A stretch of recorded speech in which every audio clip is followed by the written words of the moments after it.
Il est des lieux où le temps semble suspendre son souffle, où l'écho des âges résonne dans le bruissement des feuilles et le craquement des branches. Des lieux où la vie foisonne, vibrante et mystérieuse, dans un silence majestueux qui invite à l'humilité. Nous parlons de la forêt, ce sanctuaire de verdure, cette cathédrale naturelle dont les voûtes s'élèvent vers le ciel, abritant un monde d'une complexité insoupçonnée.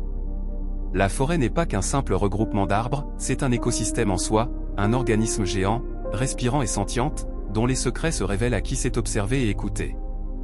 Dès le premier pas sous son couvert, un monde nouveau s'offre à nous. La lumière du soleil, filtrée par une canopée dense, danse en mille scintillements sur le sol tapissé de feuilles mortes et de mousse. L'air, pur et frais, est imprégné des parfums de terre humide, de résine et de champignons, une symphonie olfactive qui éveille nos sens primitifs. Le silence n'est jamais total ici, il est ponctué du chant lointain d'un oiseau, du froissement des feuilles sous les pas d'une créature invisible, du bourdonnement incessant d'insectes affairés. Chaque élément, chaque fragment de vie, est une pièce essentielle de ce puzzle grandiose.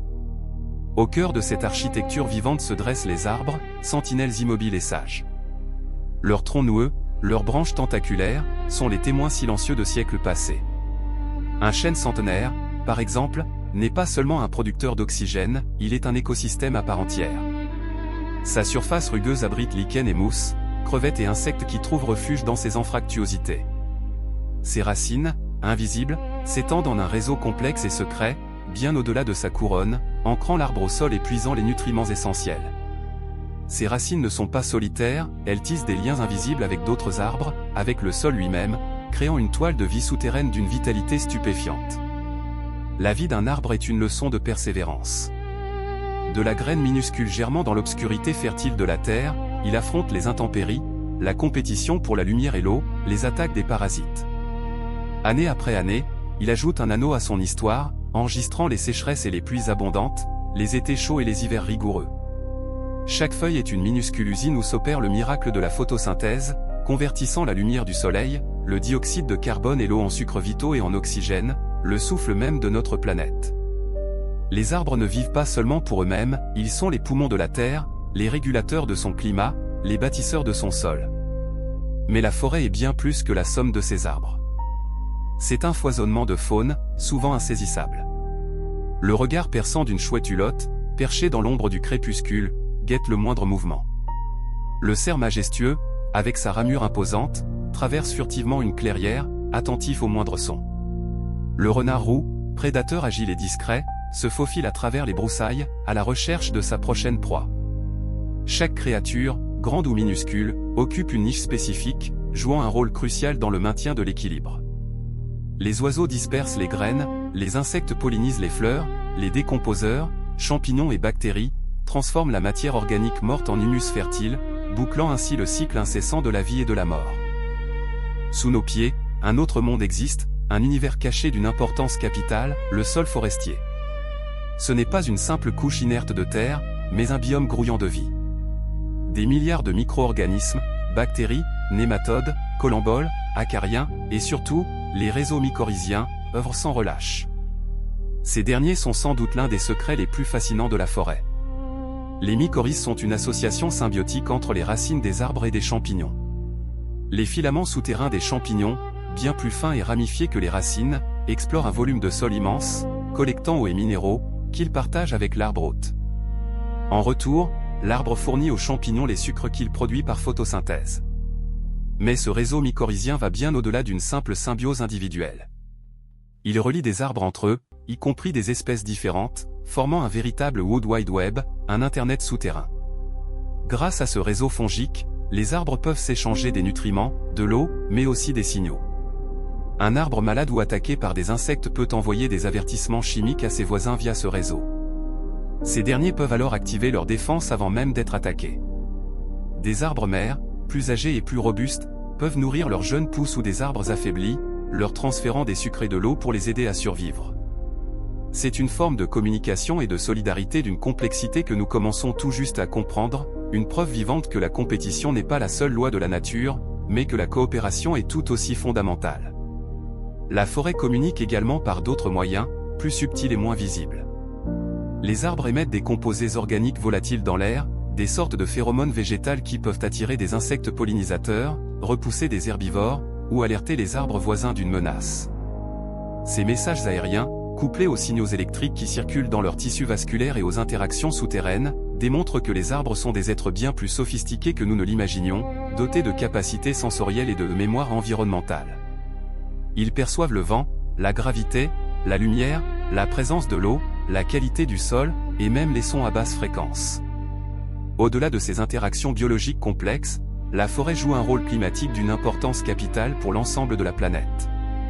Elle est un gigantesque puits de carbone, absorbant des quantités massives de dioxyde de carbone de l'atmosphère, le principal gaz à effet de serre responsable du réchauffement climatique. Le carbone est stocké dans la biomasse des arbres, dans leurs troncs, leurs branches, leurs racines, et dans le sol forestier. En retour, elle libère l'oxygène essentiel à la vie. La déforestation massive, en revanche, libère ce carbone stocké, accélérant le changement climatique, tout en réduisant la capacité de la Terre à respirer. De plus, la forêt est un régulateur hydrologique crucial. Grâce à la transpiration de millions de feuilles, elle libère d'énormes quantités d'eau dans l'atmosphère, contribuant à la formation de nuages et de pluies. Les forêts tropicales, par exemple, sont de véritables pompes climatiques qui influencent les régimes de précipitation sur des milliers de kilomètres. Le couvert forestier stabilise également les sols, prévenant l'érosion et les glissements de terrain, et filtrant l'eau qui s'infiltre jusqu'aux nappes phréatiques, assurant ainsi la pureté de nos ressources en eau douce. Elle modère les températures locales, créant des microclimats plus frais en été et plus doux en hiver, offrant un refuge aux espèces sensibles aux variations extrêmes. Malgré toutes nos découvertes scientifiques, la forêt conserve une part irréductible de mystère. Comment un tel système, avec ses milliards d'interactions, parvient-il à maintenir un équilibre aussi fragile et résilient? Quels sont tous les secrets enfouis dans le sol, toutes les espèces encore inconnues qui attendent d'être découvertes? Quels sont les mécanismes exacts de cette intelligence forestière, cette capacité à s'adapter, à se régénérer après un incendie ou une tempête? Chaque visite en forêt est une nouvelle occasion de s'émerveiller, de se sentir relié à quelque chose de plus grand que soi. Sa beauté est intemporelle et changeante. Elle se révèle dans la délicatesse d'une fleur sauvage poussant à l'ombre des grands arbres, dans la texture veloutée de la mousse sur une pierre, dans le scintillement d'une toile d'araignée perlée de rosée matinale. Elle est présente dans les couleurs flamboyantes de l'automne, dans la sérénité des paysages enneigés de l'hiver, dans l'explosion de vie du printemps, et dans la richesse luxuriante de l'été. Chaque saison apporte sa propre palette, sa propre ambiance, invitant à la contemplation et à la méditation. La forêt est aussi un lieu de mythes et de légendes, un espace où l'imagination humaine a toujours puisé. Des contes de fées aux récits épiques, elle a été le décor de nos peurs les plus profondes et de nos espoirs les plus fous. C'est un lieu où l'on peut se perdre pour mieux se retrouver, un miroir de notre propre âme sauvage et insoumise. Elle nous rappelle notre place au sein du vivant, notre interconnexion avec chaque feuille, chaque brin d'herbe, chaque créature. Cependant, cette merveilleuse complexité est menacée. La déforestation pour l'agriculture, l'exploitation forestière non durable, les incendies de forêt exacerbés par le changement climatique, la pollution, tous ces facteurs mettent en péril cet équilibre si précieux. Protéger les forêts n'est pas seulement une question environnementale, c'est une question de survie pour l'humanité. C'est reconnaître notre dépendance vis-à-vis de ces écosystèmes, accepter notre rôle de gardien plutôt que de dominateur. Alors, la prochaine fois que vous poserez le pied dans une forêt, prenez un instant. Fermez les yeux.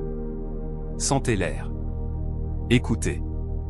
Ressentez la présence de ce monde secret, de cette intelligence collective qui œuvre silencieusement autour de vous.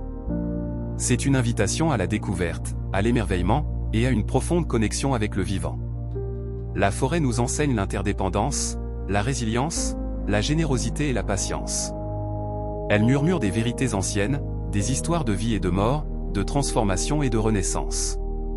Ses secrets sont infinis, et chaque jour, elle nous en révèle un peu plus, pourvu que nous soyons prêts à écouter. Elle est un rappel constant de la grandeur et de la fragilité de notre monde, un trésor inestimable qu'il nous incombe de chérir et de préserver pour les générations futures. C'est un sanctuaire vivant, une promesse éternelle de beauté et de sagesse, qui attend patiemment que nous apprenions à la comprendre et à la respecter.